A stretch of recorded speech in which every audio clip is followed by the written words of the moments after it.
اتنا بڑا اتنا اچھا پروگرام کیا ہے۔ ایسا معلوم ہوتا ہے کہ یہ اسٹیٹ جمعیت کا پروگرام ہے، آنچلک جمعیت کا اتنا بڑا پروگرام، میرا دل بہت خوش ہوا۔ اللہ تعالی ہمارے اور آپ کے آنے کو قبول کر لے، اور اللہ ہمیں مزید توفیق دے خدمت کی، دین کی بھی، مسلمانوں کی بھی اور ملک کی بھی۔ میرے دوستو، ایک بات میرے لیے پریشانی یہ ہے کہ میں آپ کی زبان نہیں جانتا، میں اردو میں بات کر رہا ہوں۔ میری بات اللہ کرے آپ کی سمجھ میں آئے۔ اس بات کو ہمیں ذہن میں رکھنا چاہیے کہ اللہ کا احسان ہے، اس کا کرم ہے، اللہ نے ہم سے کام لیا ہے اور کام لے رہا ہے۔ آج مجھے معلوم ہوا کہ صبح سے یہ پروگرام چل رہا ہے، اور بچوں کو جو مکاتب میں بچے پڑھتے ہیں، چھوٹے چھوٹے بچے ہیں، اور جمعیت علماء، یہ بہت اچھا نہیں ہے، بہت خراب ہے، چھوڑ دیجئے، کچھ فائدہ نہیں، چھوڑ دیجئے۔ جمعیت علماء ہند مکاتب، اس بات کو یاد رکھیے آپ کہ اگر مکاتب ہمارے قائم ہیں اور مکاتب ہمارے چل رہے ہیں تو ہمارا ایمان اور ہمارا دین محفوظ ہے۔ دنیا میں مسلمانوں کی سب سے بڑی حکومت تھی اسپین میں،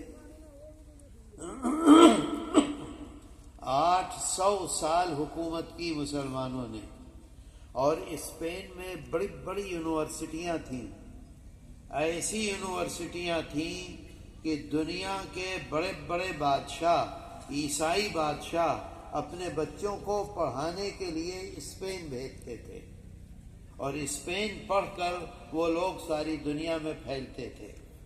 جب بہت یونیورسٹیاں ہو گئیں اور بڑی بڑی یونیورسٹیاں ہو گئیں تو مسلمانوں سے یہ غلطی ہوئی کہ وہ جو چھوٹے چھوٹے مکتب تھے جہاں بچوں کو بنیادی طور پر یہ سکھایا جاتا تھا کہ صبح کو اٹھو گے تو پڑھو گے الحمدللہ الذی احیانا بعدما اماتنا والیہ النشور، بیت الخلا جاؤ گے تو کیا پڑھو گے، بیت الخلا سے نکلو گے تو کیا پڑھو گے، کھانے کے لیے بیٹھو گے تو کیا پڑھو گے، پہلا کلمہ کیا ہے، دوسرا کلمہ کیا ہے، نماز میں کتنے فرض ہیں، کتنے واجب ہیں، کتنے مستحبات ہیں، کتنی سنتیں ہیں، یہ ساری چیزیں ہم اپنے بچوں کو مکاتب دینیہ میں پڑھا سکتے ہیں۔ چھوٹے چھوٹے بچے جب مکتب میں آتے ہیں وہ انجینئر بن گئے، وہ ڈاکٹر بن گئے، وہ پروفیسر بن گئے،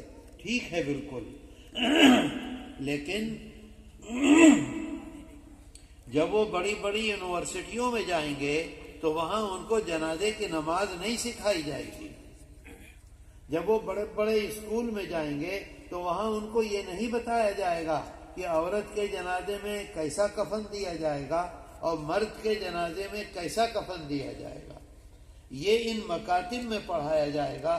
تو یہ ہمارے بچوں کے ایمان کی حفاظت یہ مکاتب کر رہے ہیں۔ میرے دوستو، آنچلک جمعیتیں جو مکاتب بنا رہی ہیں اور مکاتب کی حفاظت کر رہی ہیں، یہ سب سے بڑا دین کا کام ہے، اور اس سے ہماری مسجدوں میں نماز پڑھانے والے موجود ہیں، ہماری مسجدوں میں اذان دینے والے موجود ہیں، ہمارے جنازے کی نماز پڑھانے والے موجود ہیں۔ ہمیں مغرب میں 3 رکعت پڑھنی ہے، عصر میں 4 رکعت پڑھنی ہے، عشاء میں 4 رکعت پڑھنی ہے، یہ بتلانے والے موجود ہیں جب تک یہ مکتب ہیں۔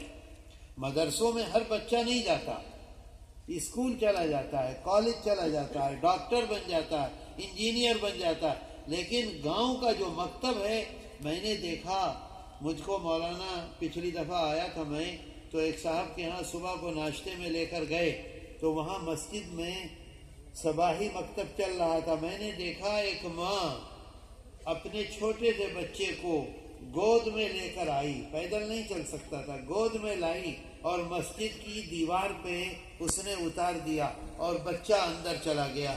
ماں وہاں ادھر ادھر پھرتی رہی. جب ہم ناشتہ کر کے واپس آئے تو دیکھا کہ وہ ماں اس کو گود میں لے کر اور پھر واپس جا رہی ہے.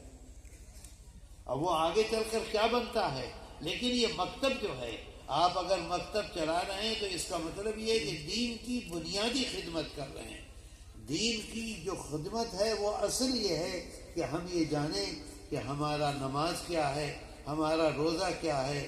ہم کو تراویح میں، تہجد و وتر میں قنوت نازلہ، اچھے لوگوں کو قنوت نازلہ نہیں یاد ہوتی. مکتب کا جو بچہ ہے آپ اس سے سن لیجئے، اگر میں دن میں آتا تو میں آپ کو سنواتا. تو یہ بہت ہی بڑی کامیابی کی بات ہے. اللہ کا شکر ہے، اللہ مولانا محمود صاحب کی عمر میں برکت عطا کرے اور ان کے واسطے سے جو پورے ضلع میں کام ہو رہا ہے، اور ماشاءاللہ یہ آسان